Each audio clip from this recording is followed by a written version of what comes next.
दोस्तों नमस्कार। मैं सुजय प्रकाश उपाध्याय हूँ। मैं एक ज्योतिषी हूँ और आपसे रोज़ बातें करता हूँ किसी न किसी विशिष्ट जन्म कुंडली पर या किसी न किसी विशिष्ट ज्योतिषीय विषय पर।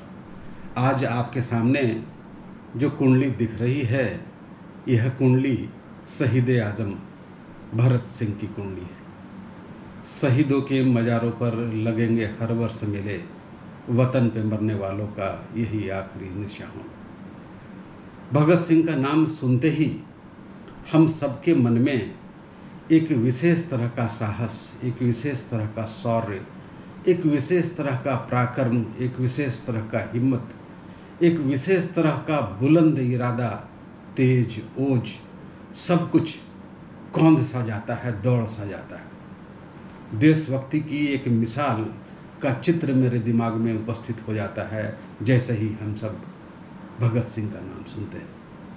आइए देखें क्या उनकी जन्म कुंडली में यह अद्भुत असीम शौर्य, असीम साहस, बुलंद इरादे, सशक्त मन, कुछ कर गुजरने की तमन्ना, जुनूनी साहस और देश के लिए मर मिटने का जो अदम्य इच्छा शक्ति है, क्या जन्म कुंडली में वह सब दिखती है?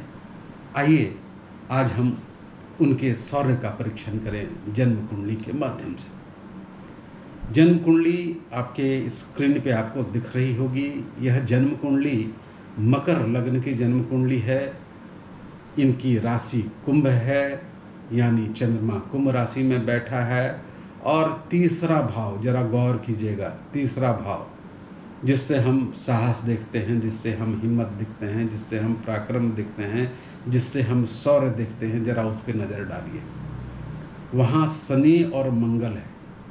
शनि और मंगल की जब जब इस तरह की युति होती है, उस व्यक्ति में एक विशेष तरह का साहस, एक विशेष तरह का शौर्य, कुछ कर गुजरने की तमन्ना, एक विशेष तरह की जिजीविषा और लक्ष्य को प्राप्त करने की हद तक जाने की तमन्ना बहुत स्पष्ट रूप से होती है और वह इनकी कुंडली में स्पष्ट रूप से दिख रही है। मैंने पहले भी कहा था कि स्वतंत्रता संग्राम के समय में जो ऐसे क्रांतिकारी वीर थे, उन सब की कुंडलियों में इस तरह के योग पाए जाते थे और लोभ और लालच देने पर भी वह सेलुलर जेल से अपना नाम कटवाने के लिए तैयार नहीं होते थे।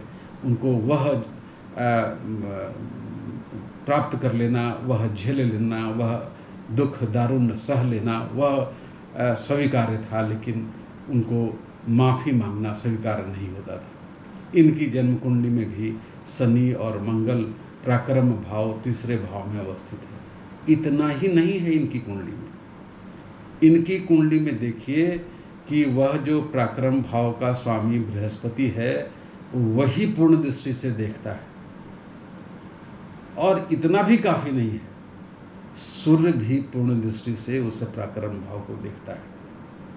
अब आप देखिए, शनि और मंगल अपने आप में काफ़ी होते हैं, लेकिन वहाँ बृहस्पति की पूर्ण दृष्टि और सूर्य की पूर्ण दृष्टि यह बतलाती है कि किसी अद्भुत लक्ष्य के लिए एक विशेष तरह की निर्भयता, एक विशेष तरह का तेज, एक विशेष तरह का ओज, एक विशेष तरह का शौर्य ऐसा जातक दिखलाता है और यह उनके जीवनी से बिल्कुल सुस्पष्ट होता है। 1928 में लाला लाजपत राय की मृत्यु का बदला लेने के लिए उन्होंने एसीपी सॉन्डर्स की हत्या की थी। हत्या भी बहुत ही सोची समझी नीति के तहत और बहुत नाटकीयता ढंग से, बहुत अभिनयता के ढंग से उन्होंने इसको संपन्न किया था। लाहौर के कोतवाली के सामने में 3 लोग अभिनय करते हुए नजर आ रहे हैं। एक अपने लग रहा है ऐसा नाटक, ऐसा अभिनय कर रहा है मानो वह अपनी पंचर साइकिल को बना रहा है। एक ऐसे घूम रहा है जैसे कोई काम हो, उसमें अति व्यस्त है वो, और दूसरा भी कुछ उसी तरह की व्यस्तता में उस सड़क पे घूम रहे हैं। एक तीसरा व्यक्ति भी है पृष्ठभूमि के पीछे, चादर के पीछे। और वह है चंद्रशेखर आज़ाद, जो छिप कर बैठा है कि कोई इनको छेड़े, कोई इन पर वार करे तो वह उसका विरोध कर सकें, गोली उस पर चला सकें। जो राजगोपाल थे, जो साइकिल का मरम्मत कर रहे थे, पंचर को बना रहे थे या अभिनय कर रहे थे उसका, उन्होंने जब इशारा किया तो गुरु ने गोली मारी सॉन्डर्स के सर पर, और भरत सिंह ने कि वह वाकई मर गया या नहीं, 4 गोलियां दागी उनके सीने पे। उनको पकड़ने के लिए एक सिपाही भागा, उस सिपाही का नाम था चरण सिंह। चरण सिंह को चंद्रशेखर आज़ाद ने रोका, कहा कि रुको वरना गोली मार दूंगा, रुको वरना गोली मार दूंगा। 3 बार उन्होंने कहा, वह नहीं रुका तो चंद्रशेखर आज़ाद ने उसे गोली मार दी। तो इस तरह का साहस, कोतवाली के सामने सामान्य सा बना रहना, कहीं कोई डर नहीं, कोई भय नहीं, कोई सिहरन नहीं, कोई भंगिमा में नर्वसनेस की लकीर नहीं, और ऐसा कर बैठते थे। देशभक्ति की मिसाल तो यह है कि जब महज वह 12 वर्ष के थे, 1919 में जालियांवाला बाग का कांड हुआ था, वह अपनी बहन के साथ उस मैदान पे गए थे जालियांवाला बाग में, और वहाँ से एक बोतल में खून से सनी मिट्टी को भर के लाए थे। अब आप सोच सकते हैं कि वह कैसी आग रही होगी, वह कैसा आग का गोला रहा होगा। और डर और भय तो इनके शब्दकोश में था ही नहीं, न डर, न भय, न सिहरन, कुछ भी नहीं।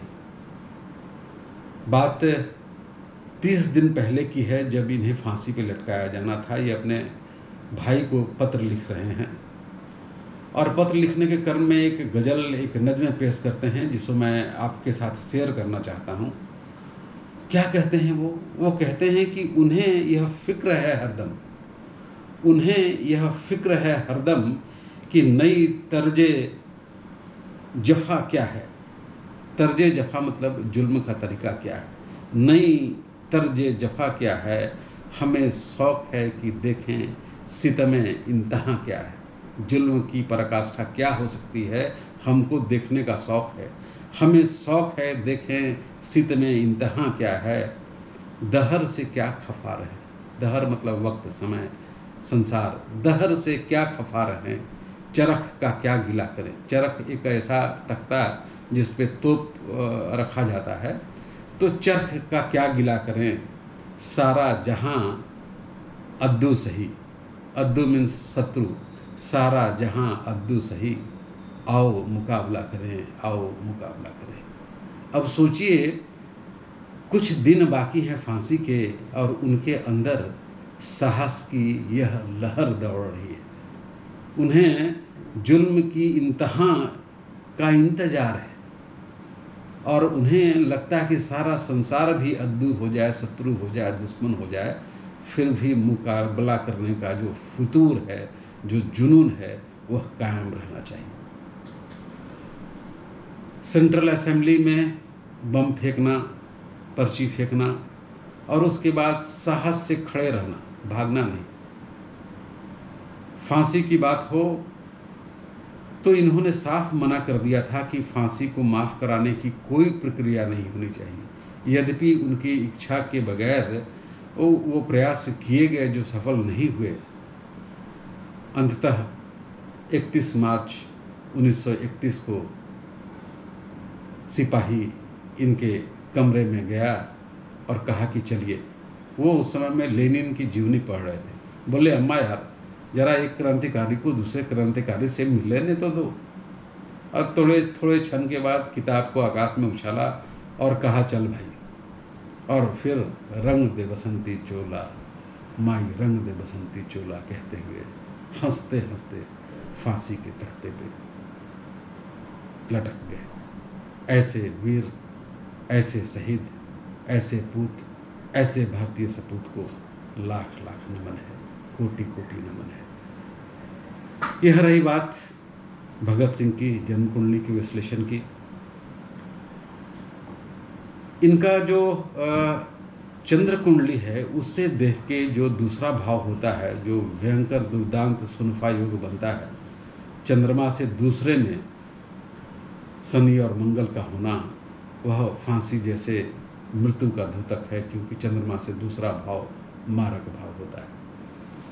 चलिए आज भगत सिंह की कुंडली का समापन करते हैं और आपसे आशा करते हैं कि आप मेरे चैनल को सब्सक्राइब करेंगे, लाइक करेंगे, शेयर करेंगे। आपका नमन, आपको प्रणाम।